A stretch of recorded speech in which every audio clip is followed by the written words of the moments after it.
ቀለል አድርገን የአካውንቲንግ ኮንሴፕቶችን ነው የምናየው። ኤቢሲዲ ብለን እናያቸዋለን። ኤ አሴት፣ ቢ ባላንስ ሺት፣ ሲ ኮስት ኦፍ ጉድ ሶልድ፣ ዲ ዲፕሬሽን። እነዚህ አካውንቲንግ ላይ የሚጠሩ ኮንሴፕቶች ናቸው እና ኤ አሴት ስንል ሀብት ነው የድርጅቱ ወይም የኢንዲቪጁዋል ሞስትሊ ያው የድርጅቱ ሀብት የምንለው ነው። ሪሶርስ ኮንትሮልድ ባይ ኢንቲቲ የምንለው ለምሳሌ ድርጅቱ መኪና ካለው ፈርኒቸሮች፣ ኮምፒውተሮች ይኖሩታል። እነዚህ በአጠቃላይ በድርጅቱ ኮንትሮል ውስጥ ያሉ ሪሶርሶች አሴት እንላቸዋለን ማለት ነው። ሌላው ባላንስ ሺት ነው፣ ቢ ያልናት ማለት ነው።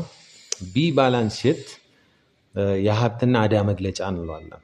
እነዚህ ፋይናንሻል ስቴትመንትስ ወይም ፋይናንሻል ሪፖርቶች የአካውንቲንግ ውጤቶች ናቸው፣ አውትፑት ናቸው።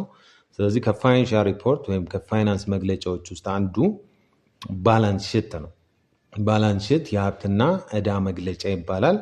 በአይኤፍአርኤስ ስቴትመንት ኦፍ ፋይናንሻል ፖዚሽን ይባላል። ባላንስ ሺት የሚባለው አሴትን ከሊያቢሊቲ እና ካፒታል ጋር ባላንስ ማድረጉን የሚያሳየን ሪፖርት ስለሆነ ነው። አሴት የምንለው ሀብት ነው፣ ቅድም ብያቸዋለሁ። ሊያቢሊቲ ዕዳ ነው። የተለያዩ ዕዳዎች ለምሳሌ በዱቤ ሊገዛ ይችላል፣ ወይም ደግሞ ከባንክ ሊበደር ይችላል። የተለያዩ ዕዳ ሊኖርበት ይችላል። እነሱ ሊያቢሊቲስ ይባላሉ ማለት ነው። ሌላው ካፒታል የባለቤቱ ድርሻ የምንለው ነው። ኦውነርስ ኢኩዊቲ ወይም የባለቤቶቹ ፓርትነርስ ኢኩዊቲ ሽርክና ማህበር ከሆነ ማለት ነው። ወይም የሼር ሆልደርስ ኢኩዊቲ ኮርፖሬሽን ከሆነ ማለት ነው። የባለቤቱ ድርሻ እንለዋለን። ያው ንግድ ፍቃዱ ላይ የምታገኙት ካፒታል ማለት ነው። ሌላው የነዚህ የሶስቱ መግለጫ ነው። አሴት፣ ሊያቢሊቲ፣ ካፒታል ባላንስ ሺት የምንላት ማለት ነው። ሲ ኮስት ኦፍ ጉድ ሶልድ ያልነው ኮንሴፕት የተሸጡ እቃዎች ወጪያቸው ማለት ነው። ኮስት ኦፍ ጉድስ ሶልድ።